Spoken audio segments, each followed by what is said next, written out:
This episode is brought to you by Caesar Gourmet Food for Dogs. Your dog deserves the best, so give them what they've always wanted. Real food for dogs.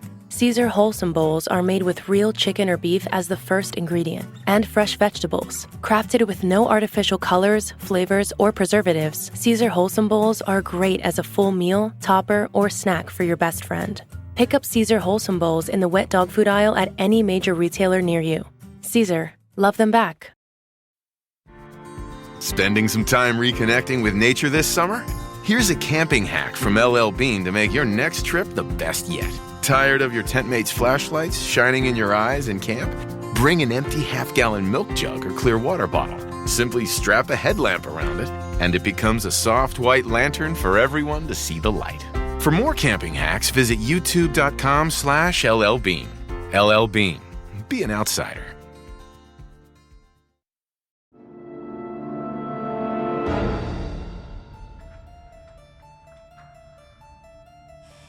Welcome to the Mysteries of the Paranormal.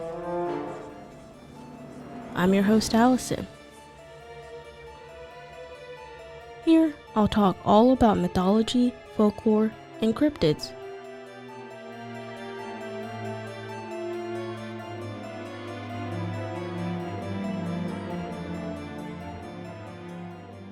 Hello, and welcome to another episode of the Mysteries of the Paranormal. As always, I am your host, Allison. Today we're going to be talking about the Chupacabra. And Chupacabra is actually Spanish for goat sucker. This is a mythical creature that lives in Puerto Rico and parts of Mexico. It's also been reported in the continental United States. Believers in the Chupacabra say that the monster acts like a vampire, sucking the blood out of livestock. Some say it looks like a small bear with a row of spikes on its back, hops like a kangaroo, it has fangs with large red eyes, while others say it's a small wolf-like creature that is hairless. Many people were quick to say believers have gotten the idea of what it looks like from a movie that was released at the same year that the first reports were claimed in the year of 1995. The first reported sightings date back in 1995 in Puerto Rico, attacking their animals such as goats, sheep, and other farm animals, even their pets. It was originally believed that a cult was to blame for these attacks, but more and more reports were made. It is said that the body of the animal was left with all the blood drained out of it, with puncture wounds to the animal. Originally, 8 sheep were found this way until the other reports were made. A few months after the original reports were made, nearly 150 other animals were reported dead. Although researchers have labeled these claims as unreliable, later claims of sightings started to occur in the United States. This is when the creature begins to take on different features, but is still reported attacking livestock. Despite these new reports, researchers still discredited all claims, and even stated that it was merely dogs or wild coyotes that got infected with the parasite, causing them to lose control, lose their hair, and gain thicker skin, and basically causing them to kill livestock.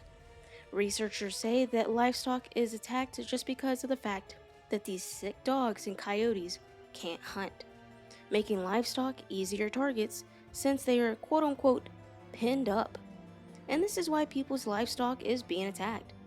Researchers even claim that the Chupacabra is merely an urban legend due to the lack of evidence. But then again, like we all know, isn't that exactly what makes a mythical creature? Is the quote-unquote lack of evidence? This is also mentioned in the Classifying Cryptids episode.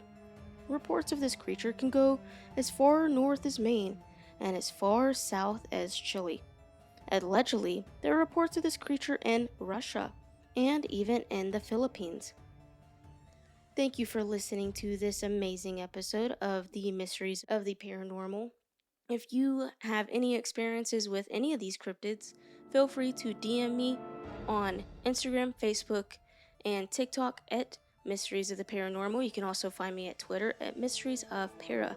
You can also email me at themysteriesoftheparanormal@gmail.com.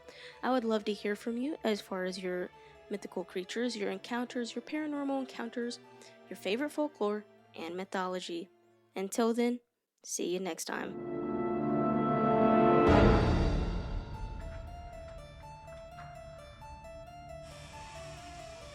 You can find this podcast at The Mysteries of the Paranormal on TikTok, Instagram, and Facebook.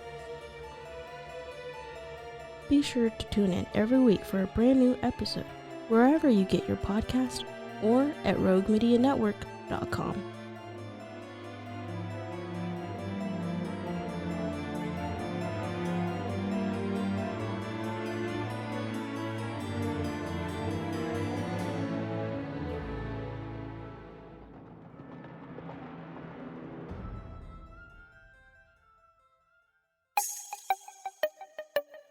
This has been a Rogue Media podcast.